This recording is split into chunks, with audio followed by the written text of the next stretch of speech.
Want to have dinner with us? The girl asked the lonely CEO on Valentine's Day. The question slipped into the cold evening like a ray of impossible warmth. For a moment, Nathaniel Greyson, the man known across boardrooms as the Iron Strategist, merely stared down at the child in front of him. She looked no older than 8, her mittened hands clutching a little velvet heart-shaped box she'd probably saved up to buy. A few steps behind her stood her mother, nervously brushing her hair behind her ear, trying to gauge whether she should intervene or let her daughter's kindness stand uncorrected. Nathaniel had never been more aware of how alone he must look.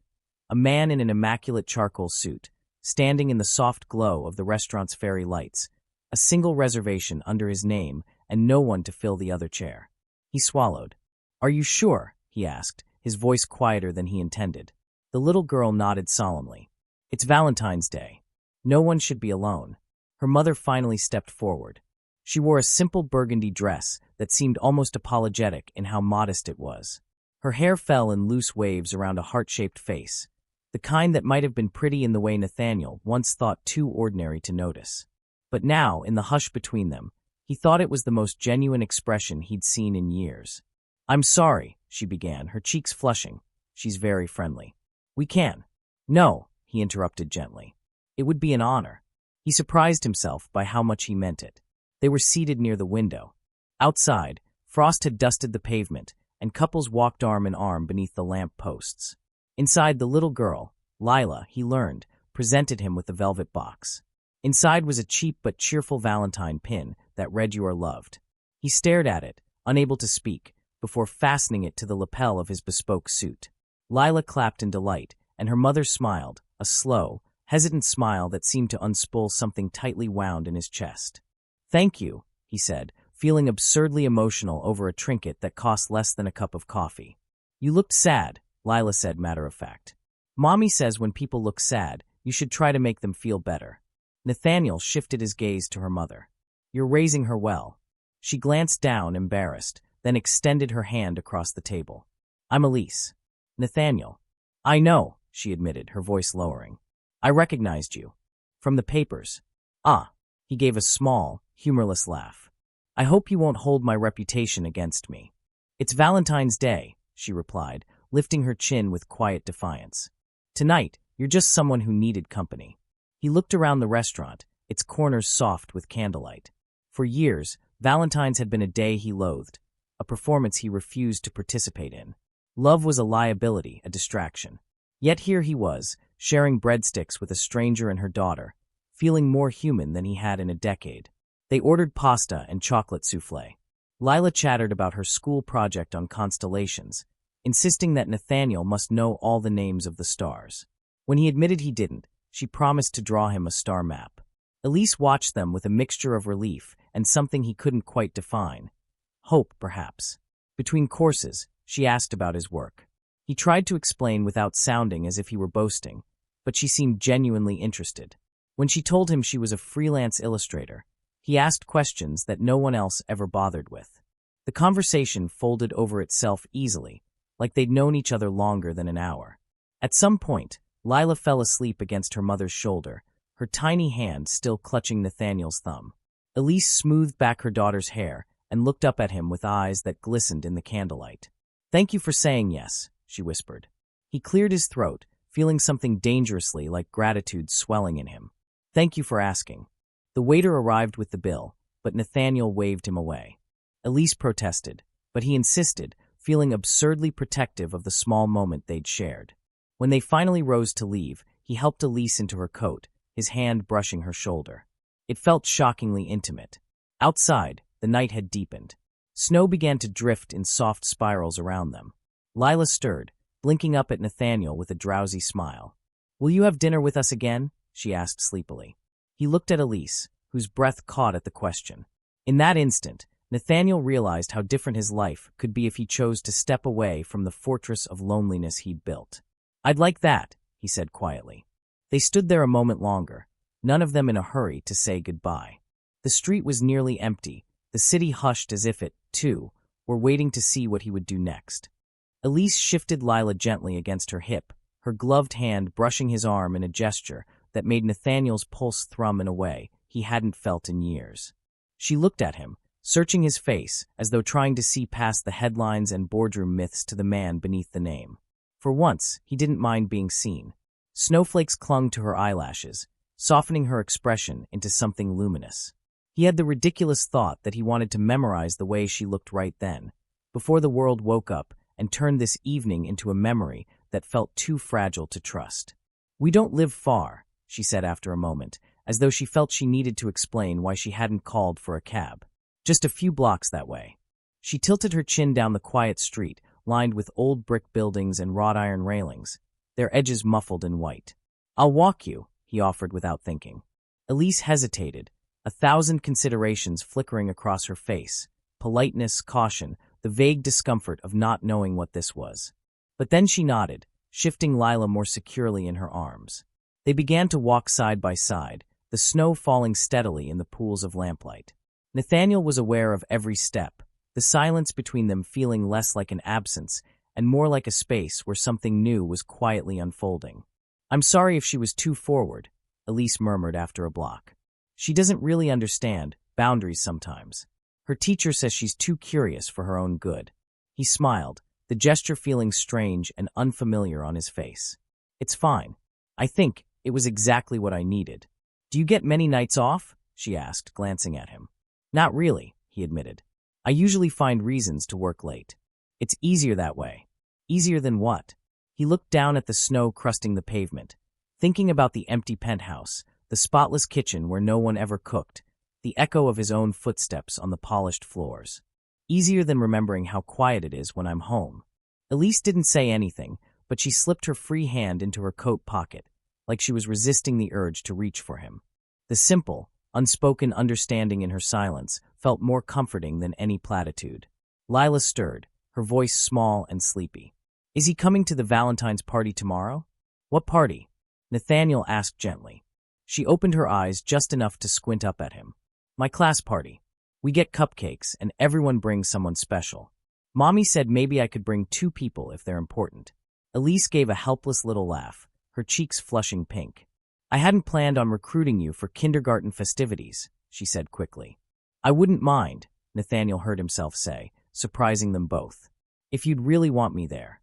Lila made a triumphant sound and tucked her face into her mother's collar again, satisfied. Elise looked at him as though she was searching for proof he was teasing, but he wasn't. The thought of being someone's special guest, even for an afternoon of sticky cupcakes and glitter, didn't feel absurd. It felt necessary. They turned onto a narrower side street, where the buildings were older, with stoops wrapped in faded garlands left over from Christmas. Elise stopped in front of a modest red brick building with ivy trailing down the sides and a little brass plaque by the doorbell that read Clementine House. "This is us," she said, shifting Lila again. "Would you like to come in for a moment? Just to warm up before you go?"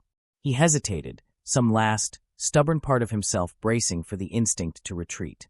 But he didn't feel the usual compulsion to armor himself in distance. He felt curious, hopeful. "I'd like that," he said softly.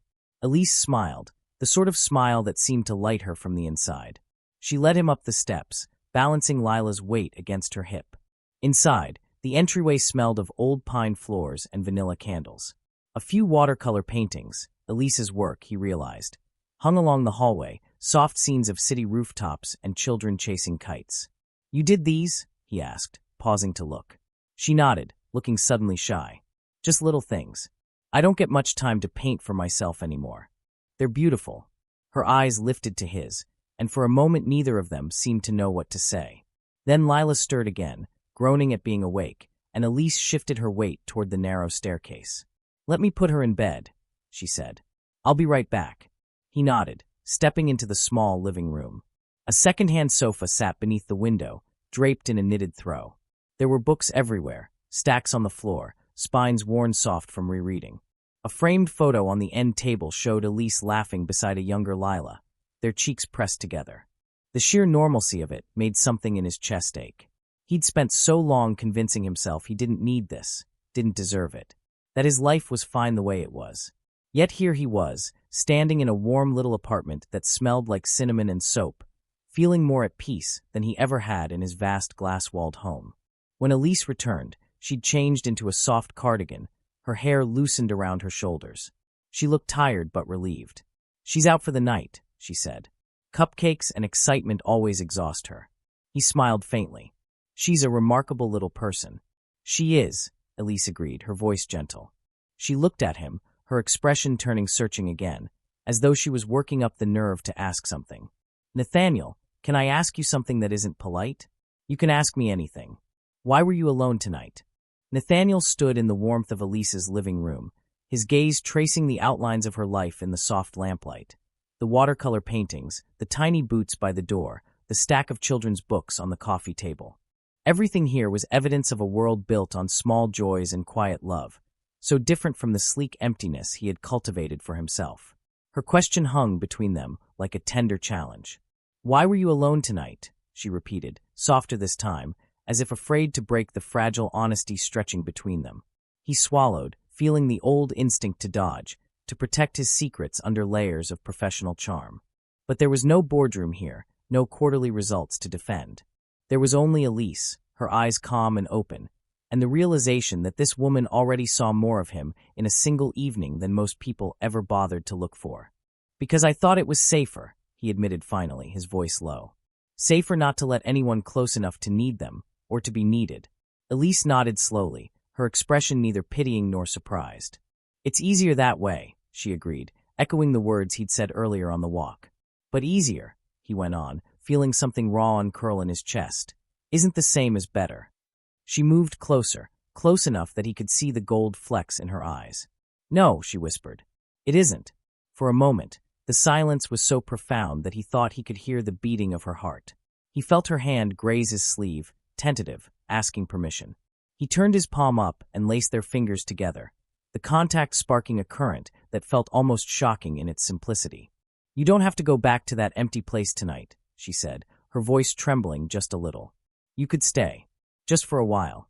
He searched her face, looking for obligation or pity. There was none, only an invitation so sincere that it made his breath catch. "I'd like that," he said again, realizing how much he meant it. They sat on the old sofa, the knitted blanket pooled over their knees, and she poured him a cup of chamomile tea. It was absurdly domestic, nothing like the $100 scotches he used to numb the evenings. But as he lifted the mug to his lips, he felt steadier than he had in years. "I used to think Valentine's Day was just another gimmick," he murmured, studying the steam curling into the air. "A way to remind people what they didn't have. And now?" Elise asked softly. "Now," he said, turning to look at her, "I think it might be the day everything changed." Her cheeks colored, but she didn't look away. "It doesn't have to end tonight." A quiet certainty bloomed in him, filling the hollow places he'd ignored for too long. He knew in that moment he would come back, again and again, because the life he'd convinced himself he didn't need was right here, unfolding in front of him. When the clock on the mantel struck midnight, Elise drew in a small, bracing breath. "Happy Valentine's Day, Nathaniel." He smiled, feeling the last of the cold slip from his bones. "Happy Valentine's Day, Elise." For a long moment, they sat without speaking, their hands still joined. Outside the window, the snow kept falling in hushed, patient spirals, blanketing the city in a quiet that felt like forgiveness. When she finally rose to check on Lila, Nathaniel followed her to the small hallway where the girl slept. Elise stood by the doorway, watching her daughter breathe in the gentle rhythm only children possess. She looked over her shoulder, her eyes bright with something too complex for words. "I don't usually let people in," she whispered. "I know," he said, matching her tone. "Neither do I." She reached for him again, and this time, he didn't hesitate. He wrapped his arms around her, feeling her exhale against his chest, as though she'd been holding her breath since the moment she first saw him standing alone outside the restaurant. "I'm glad you said yes," she murmured into the fabric of his shirt. "So am I." They stood there, the two of them, in a simple hallway lined with Lila's drawings and old family photos. No grand gestures, no expensive declarations, only the quiet understanding that sometimes the most extraordinary thing is simply showing up for someone.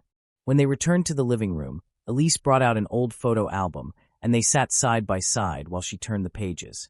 Lila's first birthday cake, her first day of school, 100 moments that had seemed ordinary at the time, but now felt like the most precious proof of a life well lived. Nathaniel didn't say much, but every now and then he asked questions. Where the pictures were taken, what Lila's first word had been, whether Elise had always wanted to be an artist. He didn't realize he was smiling until she touched his cheek with her fingertips. "You look happy," she said, almost surprised. He covered her hand with his own. "I think I am." Outside, the storm had stopped, leaving the world washed clean and glistening under the street lamps. For the first time in years, Nathaniel felt something like hope unfurling in him. It was tentative, delicate, but it was real. When he finally rose to leave, Elise followed him to the door. He turned back one last time, needing to look at her again to be sure this had all been real and not some beautiful illusion conjured by loneliness. "Can I see you tomorrow?" he asked, the question feeling momentous in its simplicity. Her answering smile was gentle and bright as morning. "Yes, I'd like that very much." They stood in the doorway a moment longer, neither quite willing to end the night. She reached up to touch the little Valentine pin still fastened to his lapel. "Keep this," she said, "so you don't forget you're loved." He swallowed against the ache in his throat. "I won't forget." And in that moment, with the snow behind him and the warmth of her hand still on his chest, Nathaniel Greyson understood that this was how love began. Not with fireworks or declarations, but with a single, ordinary question asked on a cold night. "Want to have dinner with us?" It was how a man who had everything but love discovered he had been missing the only thing that mattered, and how a single evening could rewrite the story he thought he was doomed to live forever.